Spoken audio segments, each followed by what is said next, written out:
سراج‌الدین ظهورالدینوف یکی از معروفترین معماران معاصر تاجیک در سن 69 از عالم چشم پوشید.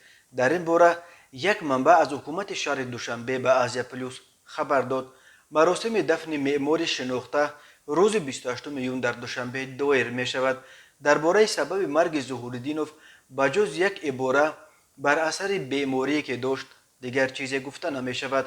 سراج‌الدین ظهورالدینوف در تغییر سیمای پایتخت تاجیکستان نقش عمده داشت و طرح بسیاری از طرح‌های بزرگ دوشنبه محصولات دستان اویند، از جمله لایحه‌های انشاءات بزرگ به مثل کتابخانه ملی تاجیکستان، بنای پارلمان تاجیکستان، بازار مهرگان، مرکز سودای پایتخت، قرارگاه حکومت در رامید، استرادگاه پرزیدنت تاجیکستان در پوغوس ورزاب، باغ‌های رودکی، خیام و جوانان، تالار قبولگاه نمایندگان حکومتی در فرودگاه دوشنبه، بنای نو مدرسه برای 1500 دانشجو در شهر دوشنبه، مجتمع مهمانخانه‌های دستگاه اجرایی پرزیدنت تاجیکستان در خیابان رودکی را به سراج‌الدین ظهورالدینوف نسبت می‌دهند. مرحوم همچنین هم مؤلف طرح میدان استقلال است که در پایتخت بنیاد می شود.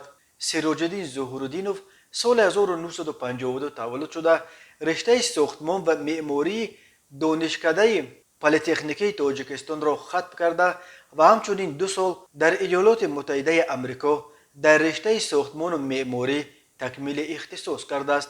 او سالهای 1974-1995 به حیث معمار کلان، سرمعمار لایحه‌های دیرکتور دوشنبه گیپرگور کار کرده است.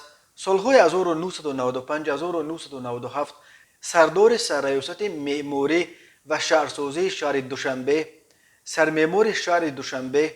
سالهای 1997 سالهای 2002 سرمعمار استخوانه علمی و ایجادی اکادمی معماری و ساختمان جمهوری تاجیکستان. 2002-2015 دیرکتور شرکت صنعتساز و از سال 2015 مدیر کل استخوانه علمی و ایجادی اکادمی معماری و ساختمان جمهوری تاجیکستان بود. سراج‌الدین ظهورالدینوف دارنده اردن شرف و عضو وابسته اکادمی معماری و ساختمان جمهوری تاجیکستان بود.